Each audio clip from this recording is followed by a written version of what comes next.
Bonjour à toutes et tous. Merci de nous suivre pour cette discussion sur la presse, entre pression, intimidation et détention. Depuis sa libéralisation dans les années 1980, la presse a souvent été vantée comme l'incarnation de la dite exception démocratique sénégalaise. Si ces dernières années, cette vitrine a éclaté devant les caméras du monde entier, ces débris se sont sévèrement abattus sur les tenants du quatrième pouvoir. Censure éditoriale, coupure de signal, arrestation des journalistes, la liberté d'information, reconnue comme droit fondamental par la Constitution, est aujourd'hui sérieusement attaquée. Dans le classement de Reporters sans frontières sur la liberté de la presse, le Sénégal est passé entre 2018 et 2023 de la 50e place à la 104e place. Quel rôle les médias ont-ils dans la séquence que traverse le Sénégal aujourd'hui? Quel rapport entretiennent-ils avec les autorités? Et comment sortir de l'impasse dans laquelle ils se trouvent? Pour en parler, nous sommes aujourd'hui avec Moussa Ngom et Absa Anne. Moussa Ngom est journaliste et coordinateur de la Maison des Reporters, un média indépendant d'investigation financé par le public. Il est aussi membre de Cartographie Sénégal, initiative citoyenne documentant les décès issus de la répression des manifestations au Sénégal. Absa Anne est journaliste, reporter aux médias Sénéweb et membre de la Convention des jeunes reporters du Sénégal. Pour commencer, Moussa, Absa, comment est-ce que vous qualifieriez l'état de la presse au Sénégal aujourd'hui?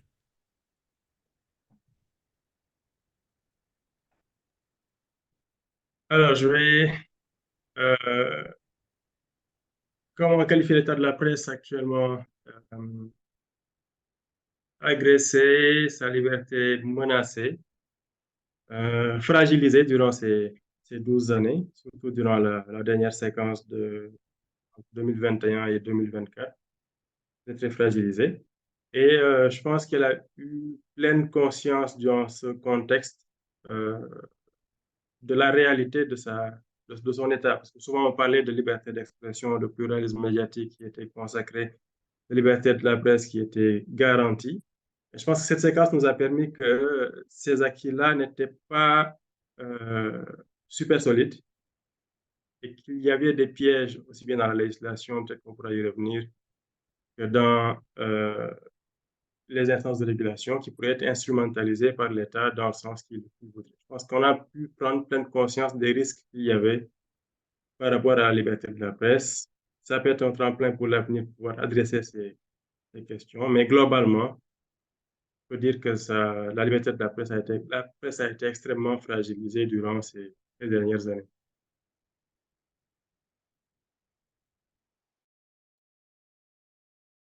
Alors, pour ma part, je dirais que c'est vrai, comme Moussa l'a dit dernièrement, surtout ces 3 dernières années, les journalistes ont quand même subi bon nombre d'agressions. Des journalistes ont été emprisonnés, d'autres ont été agressés, certains reçoivent des menaces à travers les réseaux sociaux.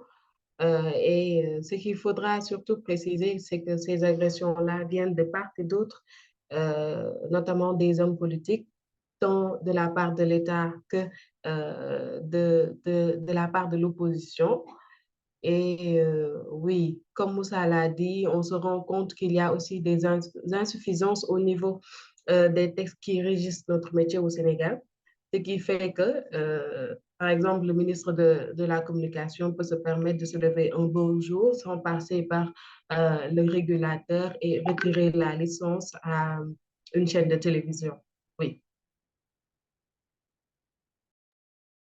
Et comme vous l'évoquiez, donc dans la séquence que l'on peut remonter au moins à 2021, les médias ont été une cible récurrente.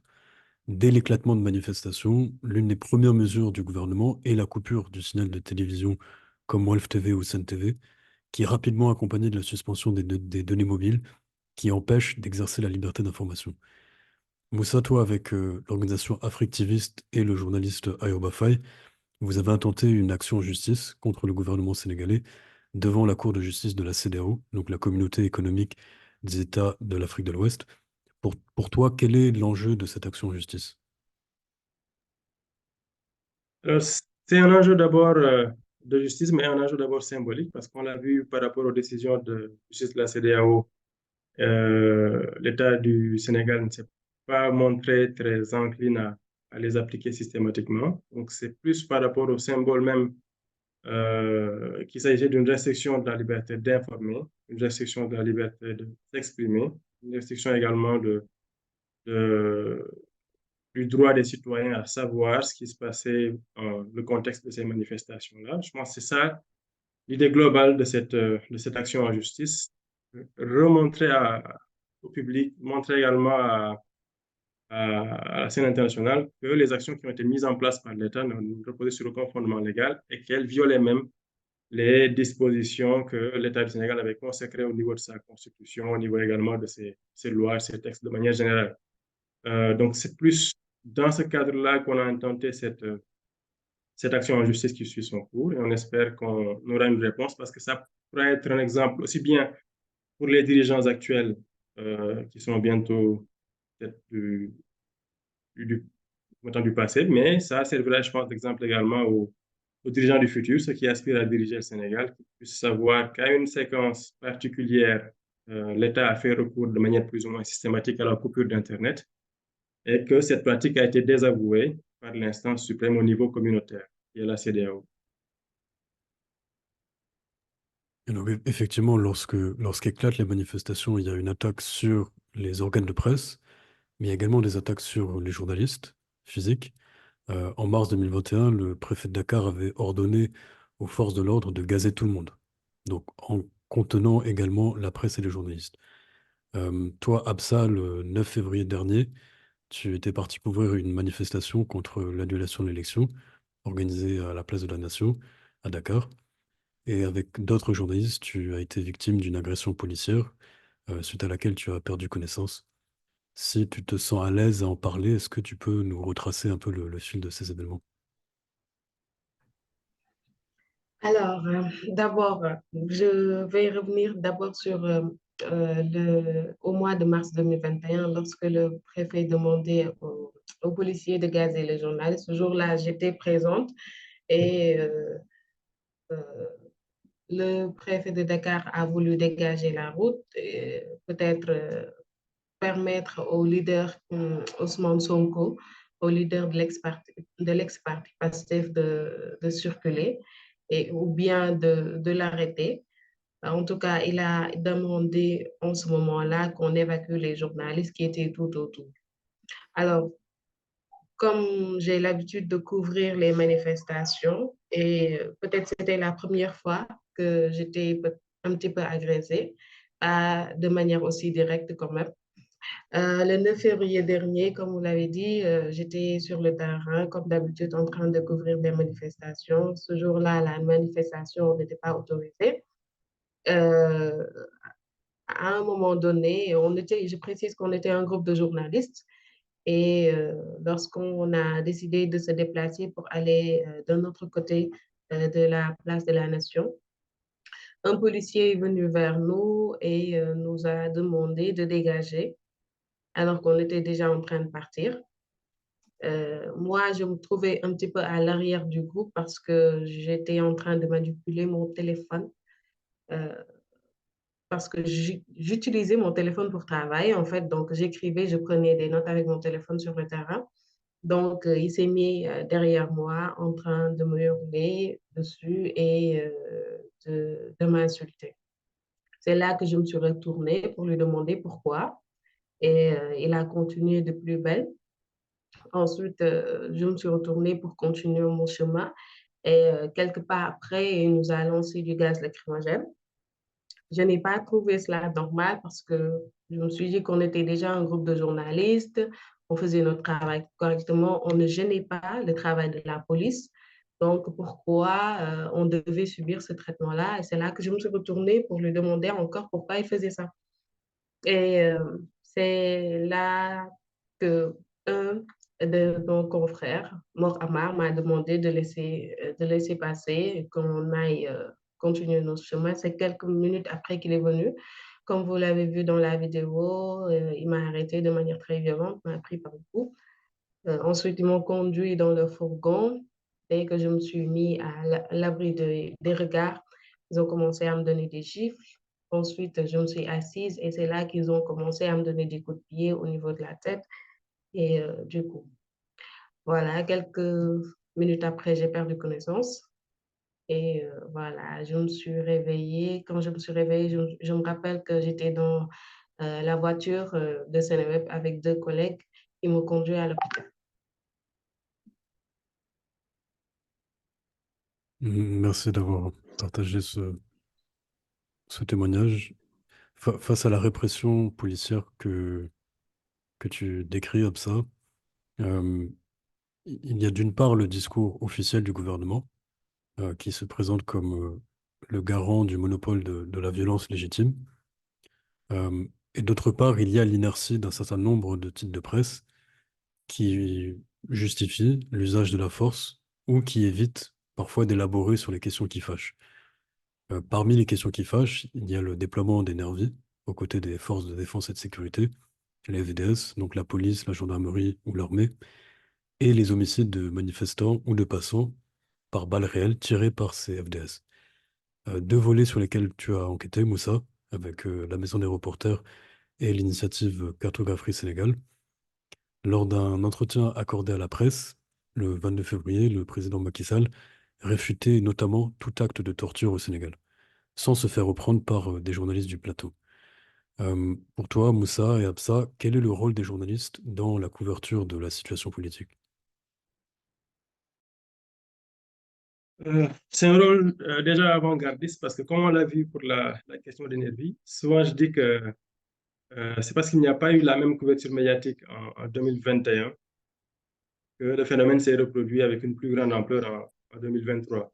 Même si pour ce phénomène d'énergie-là, il y a certains détails explicités comme quoi que ce n'était pas forcément des civils qui n'étaient pas des forces de l'ordre, mais souvent des personnes qui sont présentées comme des nervis sur certaines vidéos sont en réalité des membres des forces de l'ordre. Mais ça, on pourra y revenir une autre fois dans certaines enquêtes. Mais je pense que ce rôle de veille-là, il incombait à la presse déjà de pouvoir apercevoir que des personnes qui étaient en civil, qui se donnaient un rôle de police alors qu'ils n'en avaient pas la qualité, réprimer des manifestants, user de la violence sans être repris par des forces de l'ordre qui collaboraient avec eux, parce que c'est le terme approprié. Je pense sur ce point-là, en 2021, on a un peu failli. Et moi, je dis souvent que par rapport à la couverture des événements de 2021, on a un peu failli sur aussi bien la question des nervis, que la question de la répression, que la question du suivi par rapport aux victimes.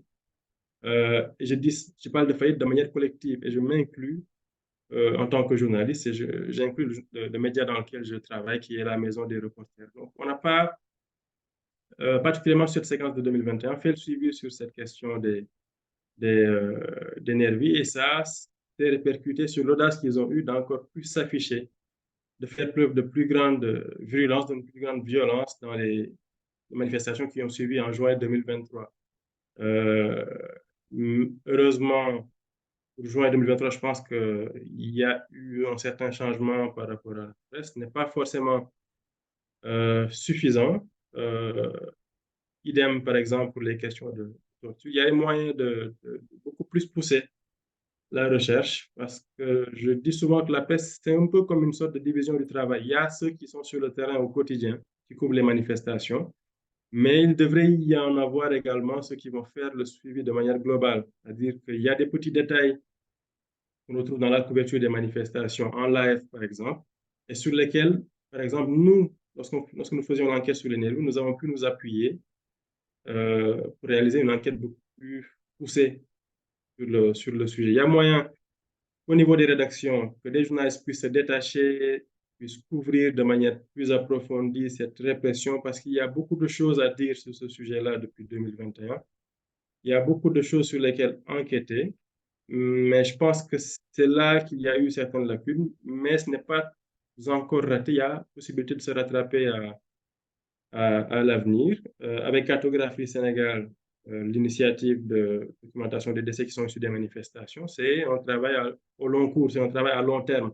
Ce n'est pas forcément le court terme, c'est-à-dire la couverture au quotidien de la manif, mais il faut également voir le long terme, fournir les infos qui sont disponibles à l'instant T, faire en sorte également de révéler d'autres choses qui sont connexes à cet usage de la violence par les forces de l'ordre, surtout que on est, je pense, à un tournant. On doit en principe être à un tournant par rapport à cette culture de la violence des forces de l'ordre. Moi, c'est comme ça que j'envisage cette séquence, c'est qu'on ne peut pas avoir autant de victimes, avoir une aussi grande illustration de la culture de l'impunité au sein des forces de l'ordre et laisser passer en tant que société. Ça passe par tous les segments. Aussi bien nous, du côté des médias, nous ne devrions pas laisser passer euh, cette séquence-là. On devrait encore plus documenter, beaucoup plus enquêter, beaucoup plus mettre des noms sur ce qui s'est passé, beaucoup plus mettre des noms sur les responsabilités par rapport à tous ces faits. Faire le suivi également pour que les autorités nouvelles ou qui vont assurer le suivi puissent savoir qu'on n'oublie pas ce qui s'est passé. Et je pense que c'est sur ce terrain-là que j'attends toujours de la presse. On a eu certaines lacunes dans le passé. On espère que pour qui va suivre, il y aura le suivi nécessaire.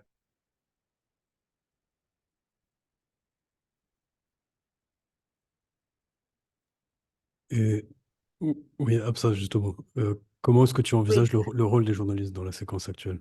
D'abord, je voudrais rajouter un petit peu à ce que Moussa disait. Je me rappelle qu'en mars 2021, parce que j'étais tous les jours sur le terrain et avec Samuel, on faisait des lives. Et je me rappelle qu'un jour, au niveau de l'université Cheikh Anta Diop de Dakar, je précisais à la personne qui était sur le plateau qu'il y avait des gens qui n'étaient pas en tenue, qui n'avaient pas des armes conventionnelles et qui étaient là, qui travaillaient en collaboration avec la police. Alors, pourquoi je dis qu'il y avait des armes qui n'étaient pas conventionnelles? Parce qu'ils tenaient des gourdins et au bout, tout au bout, il y avait des barres de fer, en fait. Donc, je me disais qu'un policier, si c'était un policier, il n'allait pas s'armer de gourdin. Alors, c'est vrai que nous, après, on n'a pas fait le suivi parce que nous, le travail, c'est à peu près un petit peu au jour le jour. Nous donnons l'information à chaud, puis nous passons à autre chose. Et c'est là où c'est intéressant, par exemple, d'avoir d'autres maintenant journalistes qui vont en profondeur dans ce qui a été donné. Et je salue au passage le travail de Moussa et de la maison des reporters, parce que c'est ce dont on a besoin. On peut donner l'information à chaud, mais s'il n'y a pas après d'autres journalistes qui vont prendre le temps de faire le travail nécessaire, je pense qu'à partir de là, le travail de la presse en général, s'agissant notamment des violences que l'on remarque durant les manifestations, le travail de la presse sera incomplet. Donc, il faut davantage, oui, mettre déjà les moyens qu'il faut parce que oui, ça demande énormément de moyens. C'est un travail fastidieux. Il faut prendre le temps de revoir, par exemple, des vidéos minute par minute pour voir ce qui a été fait, ce que tenait telle personne, comment agissait telle autre personne. Donc, c'est un travail fastidieux qui demande énormément de moyens et que tous les journalistes ne peuvent pas se permettre de se mettre justement à faire ce travail-là, au risque, par exemple, de se retrouver à la fin du mois avec des problèmes pour payer les salaires, pour payer les factures. Mais oui, il faut vraiment ce genre d'initiative-là. Il faut que ce genre d'initiative soit accompagné pour qu'on puisse faire la lumière sur notamment les personnes qui ont perdu la vie, d'autres qui ont perdu des membres de leur corps et que montrer justement aux gouvernants que ceci s'est passé et que même si jusqu'à présent les responsables ne sont pas sanctionnés, ils sont quand même, ils peuvent être identifiés et les moyens de les identifier sont là. Et c'est là l'importance du rôle de la presse justement. Et je rajouterais que effectivement cette séquence-là permet également de repenser à notre métier, à certaines insuffisances contre elles. Je pense que par rapport à tous les chantiers que la presse avait, cette période a permis d'encore plus les révéler. Si on prend sur le plan de la question de l'investigation, je sais que même au sein des rédactions, il y a des personnes qui, même s'ils n'en avaient pas les moyens, pourraient faire le nécessaire pour trouver ces informations, mais malheureusement, ils n'ont pas le temps parce que l'écosystème des médias en tant que tel ne leur permet pas d'enquêter. C'est-à-dire qu'on est obligé de fournir l'information au quotidien, ce qui est bien parce que le public a besoin de savoir ce qui se passe, notamment quand on est en période de tension, on a besoin de savoir où il y a des heurts, où il y a des décès qui sont répertoriés, où il y a des violences qui sont notées, etc., etc. Mais malheureusement, on ne permet pas aux rédactions de souffler, on ne permet pas aux journalistes de souffler, de se donner le temps de travailler à long terme sur un sujet en particulier. ça, je pense que cette période nous permet également de savoir sur quel point il faut nécessairement appuyer au sein de nos rédactions pour donner une autre dimension à l'information. Parce que même quand on parle de la séquence de l'interview avec Macky Sall, de la question de la torture, quand il dit qu'il n'y a pas de torture, c'est une interview. Ça peut ne pas être évident de le contredire sur le sujet, mais si on avait pu bétonner au niveau de la corporation avec différentes enquêtes sur les cas de torture, ça aurait été irréfutable et même le présentateur à qui Macky Sall a répondu qu'il n'y avait pas de torture au Sénégal pourrait, lui, le relancer en lui indiquant que ce n'est absolument pas correct parce qu'il y a des cas de torture qui ont été documentés de manière globale par différents médias au Sénégal. Donc, je pense que c'est ça aussi le rôle de l'investigation, de mettre dans certaines situations les autorités dos au mur, surtout quand elles peuvent faire usage d'éléments de langage pour se départir de leurs responsabilités. Donc, le fait de rendre les faits irréfutables, de permettre à l'opinion publique de s'en saisir, parce que même quand on parlait des nervis à l'époque, c'était facile pour les autorités de démentir en disant que non, ce ne sont pas des nervis, ce sont des policiers, ce sont des gendarmes qui sont en civil. Si on n'a pas les moyens de démontrer que ces personnes ne sont effectivement pas des éléments des forces de l'ordre, on arrive à le montrer des preuves à l'appui, à ce moment-là, on a pu voir et on l'a vu que le langage, il a plus ou moins évolué parce qu'on est passé du fait de dire qu'il s'agissait d'éléments des forces d'ordre à civil à dire ah, non, on va maintenant enquêter sur le sujet. Mais moi, c'était quelque chose de déjà fait, de pouvoir mettre des noms sur mettre au moins, identifier au moins les responsabilités par rapport à ça. Et ça, je pense que c'est grâce à l'investigation qu'on peut le faire. Donc, il faut donner beaucoup plus de place à l'investigation au sein de nos médias. Il faut pousser auprès des patrons de presse. Il faut également que les jeunes journalistes également poussent au sein de leur rédaction pour qu'on leur donne cet espace-là. Parce que je sais qu'ils sont beaucoup à avoir cette ambition, à avoir cette envie, à avoir les capacités pour le faire, mais on ne leur donne pas de marge au sein de la rédaction pour pouvoir réaliser ces enquêtes. Et parmi les journalistes ou les reporters qui ont eu à investiguer, à sortir des papiers, à enregistrer des vidéos sur des questions assez sensibles, il y a eu, dans certains cas, et de plus en plus ces dernières années, des poursuites judiciaires et des moments de détention, parfois longues. Euh, Dans le cas des poursuites judiciaires à l'encontre des journalistes, elles se font en général en vertu de deux textes. D'abord, le code pénal, souvent sous les motifs de diffusion de fausses nouvelles et de comportements de nature à porter atteinte à la sécurité publique, et d'autre part en vertu du code de la presse, adopté assez récemment en 2017, autour de la soi-disant usurpation de fonction de journaliste en l'absence de carte de presse. Il y a eu les cas de Pape Alé-Niang ou le Pape Ndiaye, et plus récemment ceux de Ndeye Matignon et de Ndeye Astouba. Est-ce que ces menaces, vous, à titre personnel, dans votre couverture, ces menaces et ces pressions, est-ce qu'elles ont eu un impact sur l'exercice de votre profession?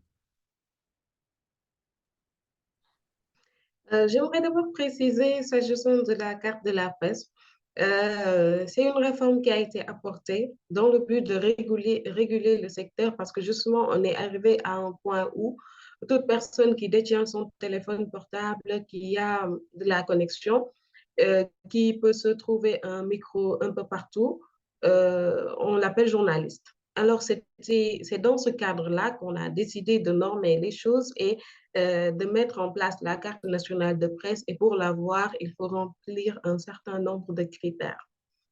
Maintenant, c'est vrai que toutes les réformes ne sont pas bonnes. On note quelquefois des insuffisances et il faut dire que certains en ont profité pour peut-être priver à un journaliste de faire son travail correctement ou même de l'emprisonner ou de dire qu'il a usurpé la fonction de journaliste. Mais moi, ma conviction, c'est que quand une règle est là, c'est la loi. Il faut d'abord se conformer à la loi avant de revendiquer autre chose. Les journalistes, tout journaliste en ce moment au Sénégal devrait détenir la carte nationale de presse parce que c'est une loi qui est là. Et ne pas la détenir et continuer à exercer le métier de journaliste, c'est justement donner le bâton pour se faire taper. Surtout qu'on sait que de plus en plus, les journalistes sont menacés, les journalistes sont poursuivis. Donc, le mieux, c'est de se conformer à cette loi-là et essayer au maximum de faire son travail. C'est vrai qu'il y a des journalistes qui ont été emprisonnés, mais il y a aussi d'autres journalistes qui sont là, qui sont en règle avec la loi et qui continuent de faire leur travail normalement. C'est vrai qu'il y a des limites. Par exemple, aujourd'hui, on ne peut pas accéder à tout type d'information parce qu'on n'a pas une loi d'accès à l'information. Ça, c'est une insuffisance. Mais il faut continuer à se battre pour qu'on ait beaucoup plus de marge. Et pour cela, maintenant, il faut d'abord respecter les règles qui sont là.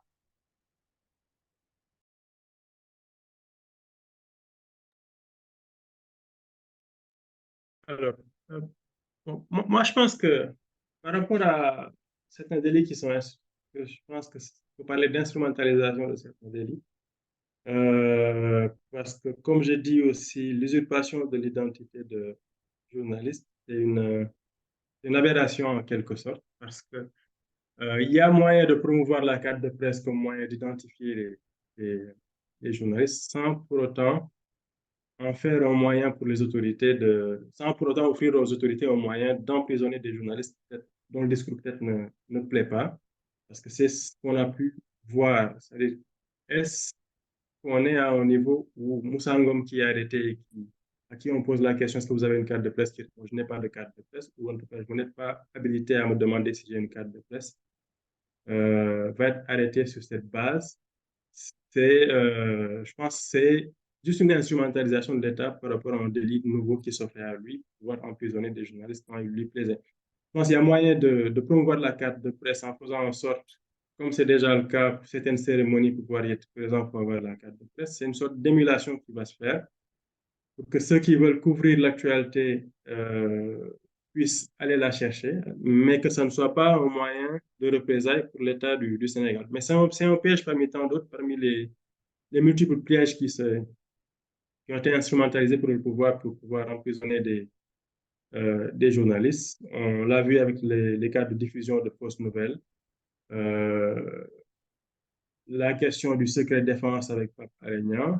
Le code de la presse, il est bien, mais il présente des lacunes qui sont des dangers pour les journalistes si on les laisse perdurer. Je pense qu'on a déjà eu l'illustration avec ce qui s'est passé dernièrement, parce que autant on peut invoquer le secret défense pour arrêter Pape Alé Niang, autant on peut invoquer le secret d'instruction pour arrêter plus de personnes qui n'ont pas été inquiétées parce qu'elles n'ont pas eu le discours qui déplaisait au pouvoir.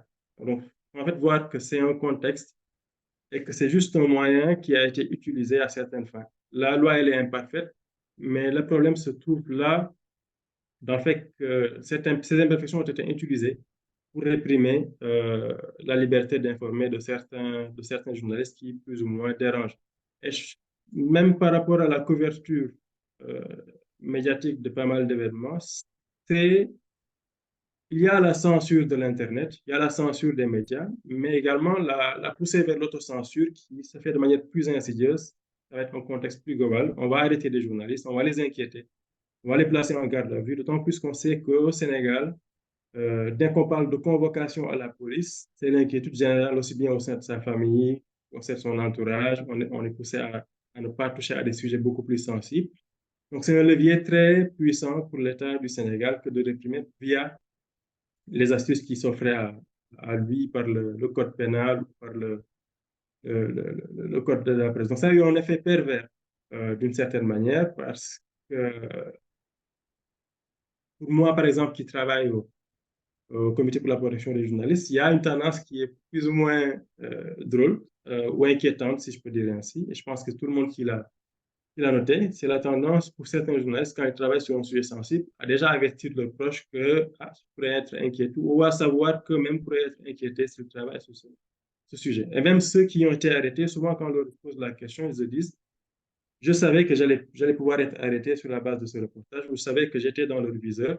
Donc c'est comme s'il y avait une certaine attente à ce que les journalistes soient arrêtés sur la base de leur reportage ou de les productions qu'ils réalisent. Je pense qu'il y a des nécessités de réforme euh, du code de la presse, il y a des nécessités de réforme du code pénal. Il y a pas mal de, de pièges dans la législation qu'il faut nécessairement régler parce que ce sont des leviers qui existeront encore si un autre exécutif qui peut instrumentaliser le parquet euh, décide de s'en saisir pour pouvoir limiter la liberté de la presse, il le fera à règlement. Donc, il faut nécessairement que la corporation s'en saisisse parce que l'État, de manière générale, les gouvernants, les dirigeants politiques n'ont pas intérêt à ce qu'il y ait une presse totalement libre. Donc, c'est à nous de faire en sorte de ne pas leur donner l'opportunité de, de sévir contre les journalistes de manière générale. Sur la question justement de la cohésion de la presse, qui n'est pas un ensemble monolithique et qui est composé de également un certain nombre de formats différents. Il y a la presse écrite, la presse audiovisuelle, la presse en ligne, la télévision, la radio. Pour contester les pressions qui ont été subies par les journalistes et par plusieurs groupes de presse, ou sur plusieurs groupes de presse, la SAP ou la CAP, la coordination des associations de presse, a décrété le 13 février dernier une journée sans presse, mais qui n'a pas réellement été suivie. Dans le même temps, en décembre 2023, le président Macky Sall s'était vu remettre un prix pour service rendu à la presse par un consortium de journalistes, une mesure qui a été critiquée, d'autant que la presse est souvent régulièrement critiquée par le public pour son manque d'engagement. Selon vous, dans la crise que nous traversons, quelle est la place des journalistes, que ce soit à travers des syndicats, que ce soit à travers des comités d'action, dans la mobilisation citoyenne plus générale? Alors, je vais d'abord revenir sur le prix qui a été décerné au président Macky Sall pour service rendu à la presse. Ça a été décerné par notre organisation, la Convention des jeunes reporters du Sénégal. Et on l'a fait pas, on a décerné le prix pas à Macky Sall, mais au président Macky Sall parce que c'est une personne avec qui nous collaborons. Le président Macky Sall soutient la plupart des activités que mène la Convention des jeunes reporters. Et je rappelle que la Convention des jeunes reporters du Sénégal, son cœur de métier, c'est la formation. Donc, nous essayons de former des journalistes dans la formation initiale, c'est-à-dire en donnant des bourses de formation aux journalistes qui sont dans la corporation, mais qui n'ont pas été dans une école de journalisme, mais aussi la formation continue à travers des formations thématiques.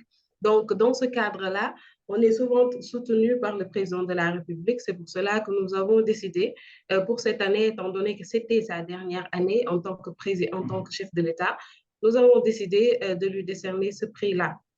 Et autre chose, c'est par rapport justement à la CAP, à la journée de la presse, la journée décrétée sans presse, c'était dans le cadre d'un plan d'action pour la licence de Walfadjri qui a été retirée. C'était un plan d'action qu'on a commencé à dérouler. C'était pas seulement la journée sans presse, mais il y avait des sittings, une marche était prévue, il y avait aussi une campagne numérique. Donc, avant d'arriver au moment où on devait faire la journée sans presse, la licence de Walfadjri a été, on a délivré encore cette licence-là. C'est pour cela qu'on n'a pas jugé nécessaire de continuer cette journée sans presse-là. Ça a été critiqué au niveau de la CAP. Tout le monde n'était pas d'accord parce qu'on pensait qu'il fallait continuer le plan d'action justement parce que ce n'était pas la première fois qu'on agressait un organe de presse et c'est clair que ça risque de ne pas être la dernière fois. Donc, certains ont dit qu'il fallait continuer, d'autres ont jugé que ce n'était pas nécessaire. C'est pour cela que finalement, la journée sans presse n'a pas été tenue, ça a été annulé. Donc, c'est pas que les gens n'ont pas suivi, mais en fait, les organisations ont décidé de surseoir à cette journée sans presse-là. C'est des précisions que je voulais apporter par rapport à ça. Oui, par rapport à la corporation et aux divisions, je pense qu'il y a des dissensions qui sont non négligeables, notamment dans considération de qui est journaliste, qui ne l'est pas, parce qu'il y a ce que peuvent faire les entités comme la Convention des jeunes reporters, la CAP, la Coordination des associations de presse, et tout, mais il y a la question de la solidarité au sein de la corporation, la question de l'alignement à certains principes qui voudraient que certains journalistes soient considérés comme des confrères. Mais je pense qu'il y a ces distinctions-là, elles sont très notables. Il y a certains qui sont catalogués comme partisans et pour lesquels certains ne se lèveraient pas ou ne se lèveraient que assez passivement. Donc, il y a cette désunion-là qui existe au sein de la presse. Mais même par rapport au fait qu'on ait pu surseoir à la journée sans presse et le règlement de la situation à Walfadjiri, ça dit autre chose également des luttes qui sont portées par les organisations de la presse. Parce que là, je blâmerais plus Walfadjiri parce que l'enjeu lors de cette sanction, ce n'était pas tant la coupure du signal ou le rétablissement du signal de Walfadjiri, mais l'enjeu, c'était l'implication du ministère de la Communication, le pouvoir discrétionnaire qui s'attribuait en coupant le signal d'un média uniquement sur la base d'un monitoring, d'un message discordant qui est passé par ce média-là. Donc, c'est absolument contraire à, à une institution, à une république, à un état de droit où il y a la liberté d'expression qui est consacrée.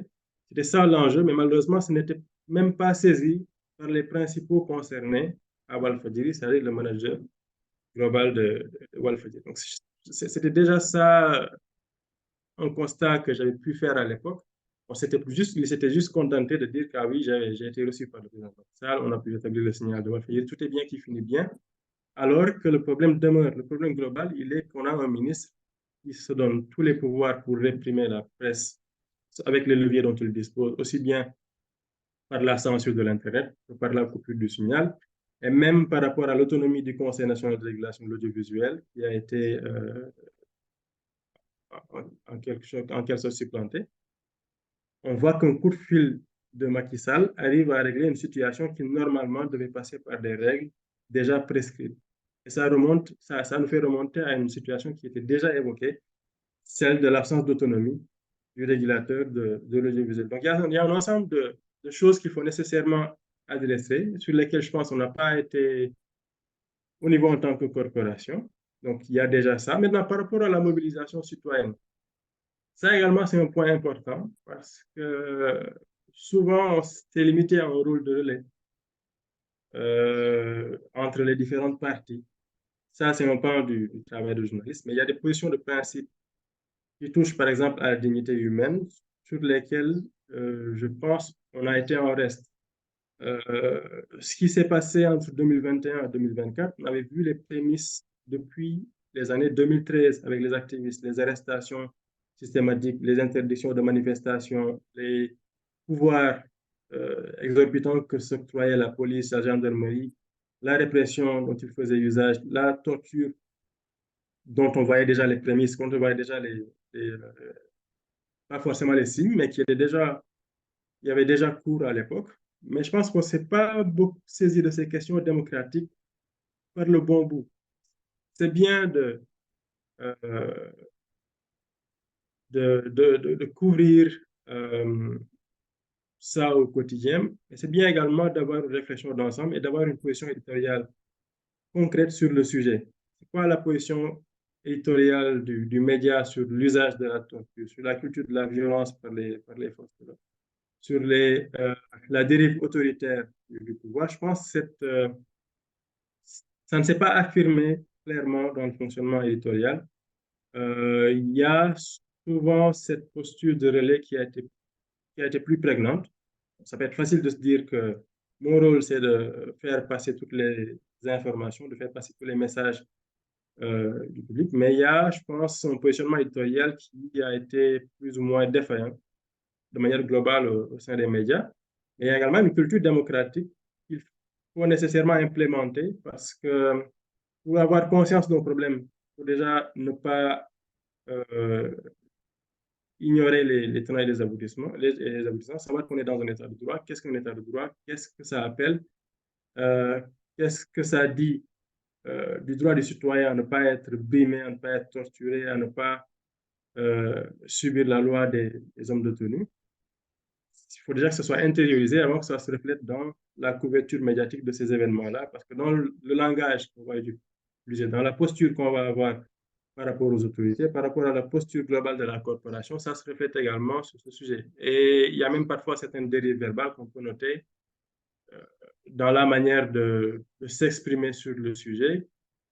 Il fait que je pense qu'il y a une question de sensibilisation à ces sujets-là qui se pose aussi au sujet de la violence policière, au sujet de la démocratie de manière concrète, au sujet des libertés publiques, au sujet de la liberté d'expression et au sujet du rôle de vigie également de la presse.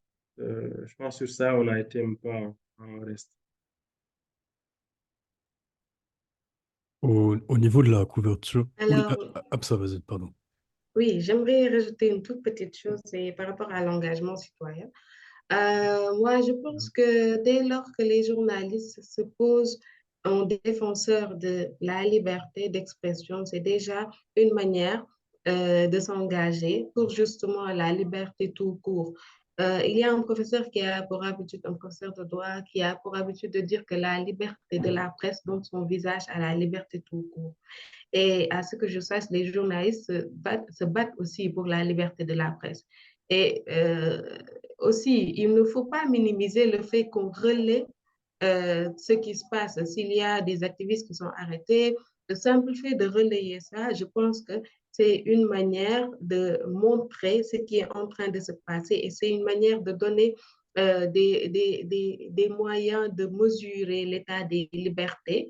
Et je ne pense pas que aussi que le journaliste soit obligé d'aller au-delà, c'est-à-dire de s'engager carrément ou de prendre parti, parce qu'il faut aussi rappeler que le journaliste, il est d'abord quelqu'un qui informe. Et pour informer, justement, il faudra prendre un peu de recul par rapport aux différentes parties et pour pouvoir donner l'information et donner au public vraiment l'opportunité de pouvoir juger. Voilà, c'est ce que je voulais rajouter par rapport à l'engagement. Oui, oui, tout à fait. En fait, ce n'était pas une question d'engagement partisan, mais d'engagement par rapport à une cause, par exemple à une cause démocratique, à une cause de préservation des libertés. Parce que, comme Pour tu as ça, dit, le journaliste n'est pas obligé de s'engager pour une cause. je pense que le fait même d'être journaliste, c'est déjà on est déjà engagé en étant journaliste, parce qu'on s'engage à informer les citoyens, on s'engage à construire une opinion publique par des faits. Je pense qu'il y a peut-être confusion dans l'idée que j'ai. Ce n'est pas une idée de prendre fait et cause pour une personne ou pour un parti, mais c'est de faire prendre fait et cause pour la République, pour l'état de droit, pour la démocratie, pour le fait que le public qui nous suit, le citoyen en quelque sorte, ne se sente pas lésé euh, à l'autorité publique. C'est-à-dire, ce rôle de contre-pouvoir-là, il y a le fait de documenter au quotidien ce qui se passe, mais il y a une réflexion d'ensemble, comme je le disais tout à l'heure, par rapport à l'investigation, par exemple, où on a ce qui se passe au quotidien, mais par rapport à ce qui se passe au quotidien, il y a une tendance qui se dessine. Et cette tendance-là, il faut arriver à affirmer notre positionnement éditorial sur ce plan-là. Et c'est à ça que servent d'ailleurs les éditoriaux, les chroniques. C'est à ça que sert un pan de notre fonctionnement qui est lié aux commentaires. Maintenant, même par rapport au positionnement éditorial, il y a des choses qui sont possibles sur le point de l'engagement sur certaines questions, c'est-à-dire sur le sujet de la torture, sur le sujet de la démocratie. Tout est assez subjectif. Tout est également question de sélection des angles, comme on peut le voir dans les rédactions. Mais ce n'est pas une question de prendre fait et cause pour une personne ou de prendre fait et cause de militer pour un parti politique ou pour un mouvement social. Mais c'est surtout d'assurer ce rôle de veille sur les libertés démocratiques, ce rôle de veille sur la liberté d'expression dont on bénéficie par ricochet. Et on a vu que cette liberté d'expression, elle a été niée parfois à un certain pan de la société. Donc, je pense que c'est plus par rapport à ça que mon propos se dirigeait, mais pas à dire qu'il fallait faire une petite cause pour une personne. Alors, dans la couverture médiatique, il y a également la question économique qui est centrale sur qui détient quoi et qui a les moyens aussi pour ses ambitions. Absa, lors des dernières assises nationales des médias, tu décrivais les conditions de travail des jeunes reporters, très souvent soumis à des stages interminables, sans salaire, ni prime de transport ou d'indemnité d'alimentation. Moussa, toi, face à ce constat, tu as lancé la Maison des reporters, un média indépendant d'investigation qui est financé par le public. Comme source de financement, en gros, il y a l'État, les investisseurs privés ou encore le public. Comment est-ce que chacun vous voyez le rôle de ces différents acteurs et leur interaction dans le financement de la presse?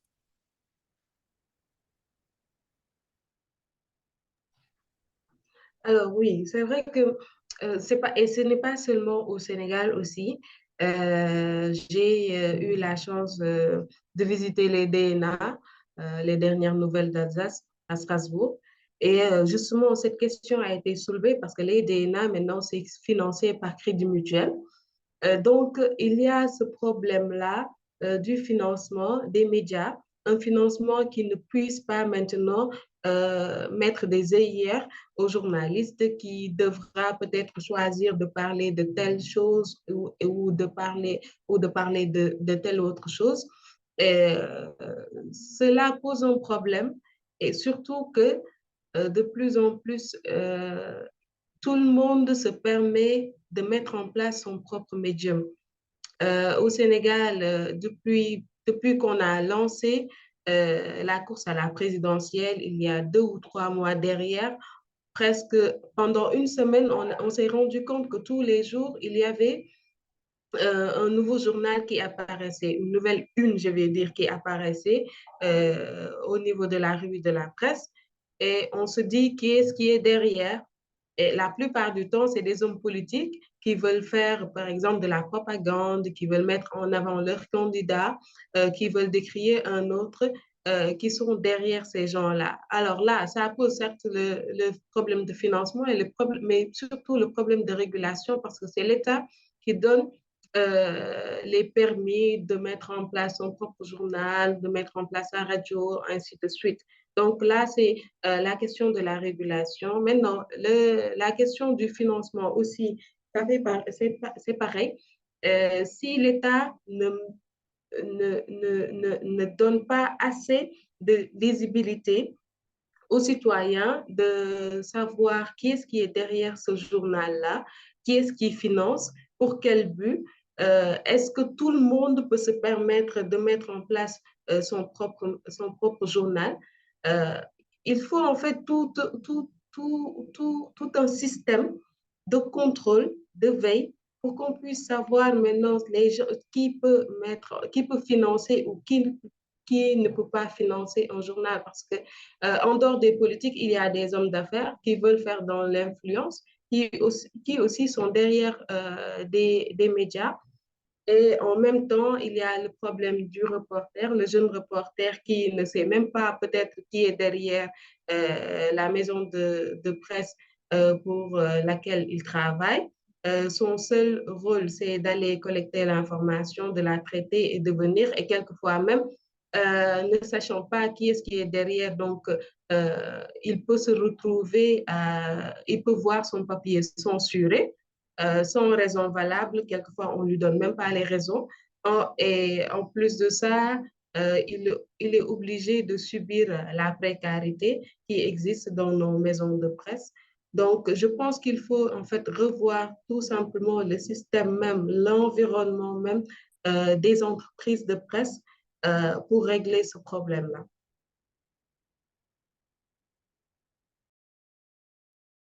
Oui, la question du financement des médias, c'est un sujet qui peut être parfois bon, qui est sensible pour pas mal d'organes de presse. Et malheureusement, c'est difficile de se retrouver à constater que ça ne serait qu'une loi qui pousserait les entreprises de presse à dévoiler les ressorts de leurs finances, alors que ça devait être une question de transparence de base. Et même ce qu'a évoqué Absa tout à l'heure, par rapport aux jeunes reporters, il y a des médias les travailleurs de certains médias qui ne savent pas jusqu'à présent à qui appartient le média pour lequel ils travaillent, ou même qui vont le savoir de manière partielle ou qui vont uniquement se fonder sur des rumeurs qui circulent, des bruits de couloir pour savoir à qui appartient le média pour lequel je travaille. Et ça a une incidence ça peut avoir une incidence sur le travail du média en question. Pas une incidence de manière générale, pas une influence globale peut-être sur les informations qui vont être données. Mais le problème, c'est que ça va être une liberté d'expression qui va être restreinte au seul champ qui exclut le propriétaire du média ou ses intérêts ou ses amis. C'est-à-dire qu'il va y avoir un conflit d'intérêts qui ne va pas être connu du journaliste jusqu'à ce qu'il se retrouve confronté à vouloir travailler sur ce sujet-là. Donc, il y a ce problème-là. Il y a aussi le problème de la sournoiserie de la publicité, parce que la plupart de nos médias, beaucoup de nos médias sont dépendants de la publicité. Et cette publicité-là, elle fait naître pas mal de conflits d'intérêts. De plus en plus, d'ailleurs, on voit naître cette question des partenariats entre des institutions et les médias, qui en principe ne devrait pas être, parce que ces partenariats ne vont pas se refléter par des publics reportages, mais ça va être une introduction des éléments de communication qui sont inclus dans ce partenariat dans les éditions d'information en tant que telles. C'est-à-dire, même dans le journal, on va trouver des éléments de communication, des éléments publicitaires qui sont cachés au public. C'est-à-dire, on ne va pas faire preuve de transparence sur le sujet.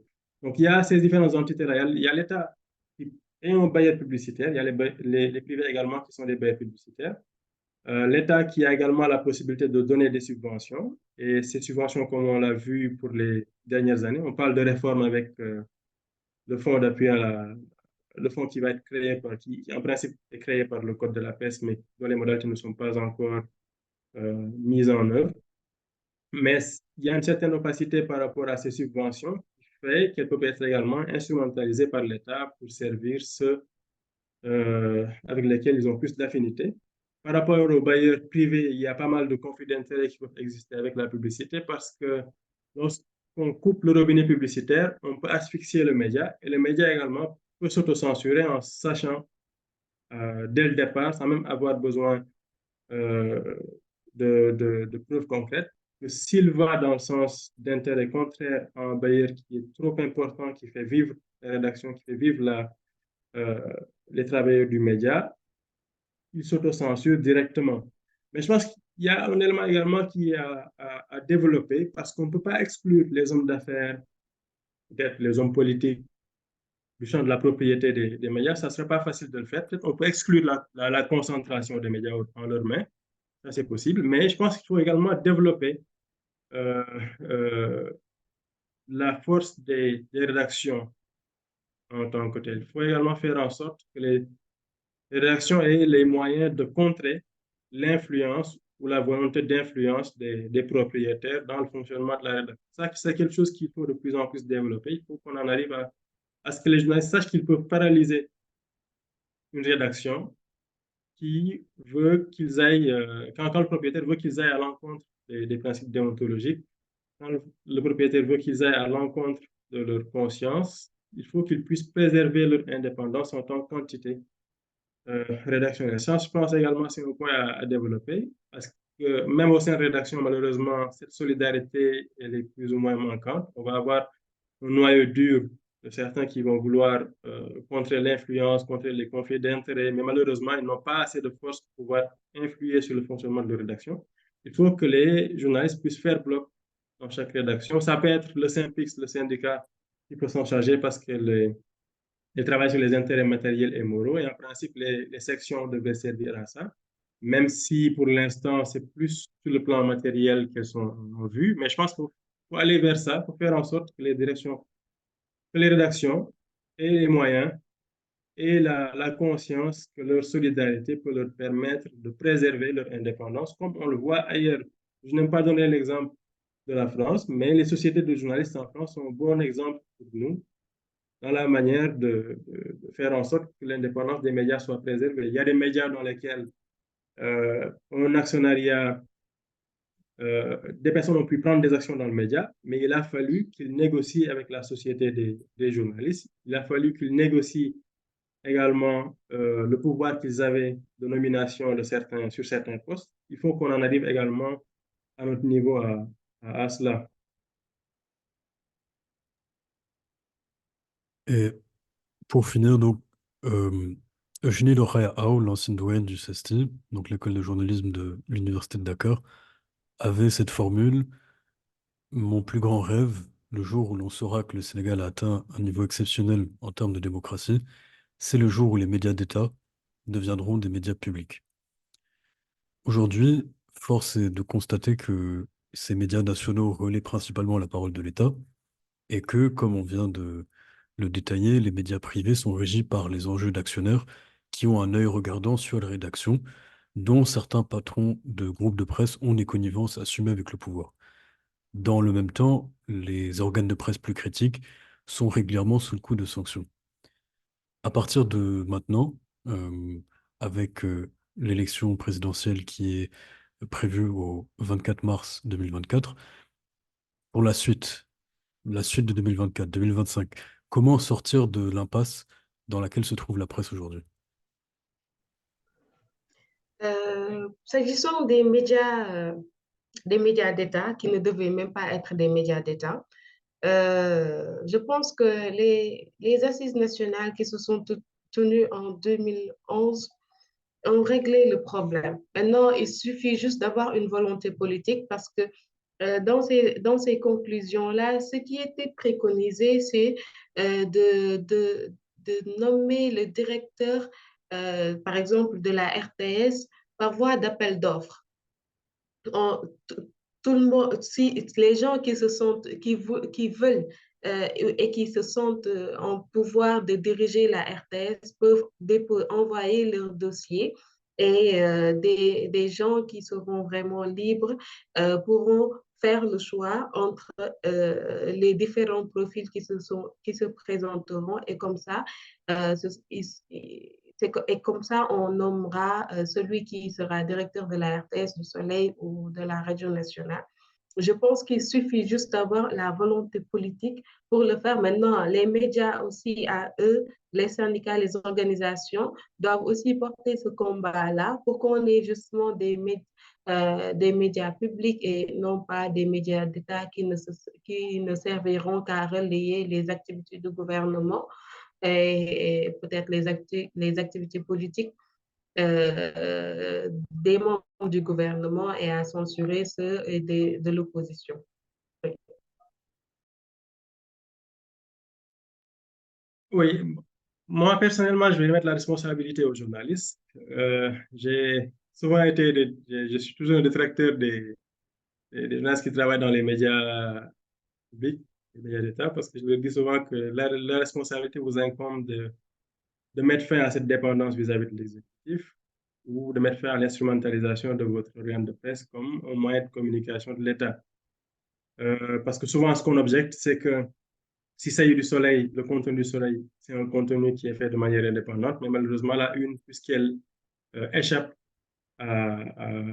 au journaliste lambda qui est au sein de la rédaction, parce que c'est le directeur éditorial, ça va être les rédacteurs en chef qui vont s'occuper de la une, ils ont les moyens de détourner la une qui peut-être n'était pas celle proposée par la rédaction, ou c'est eux qui, de manière discrétionnaire, vont choisir la une, ou que dans une télévision publique comme la RTS, ce n'est malheureusement pas possible de changer la ligne éditoriale, il faut s'y plier.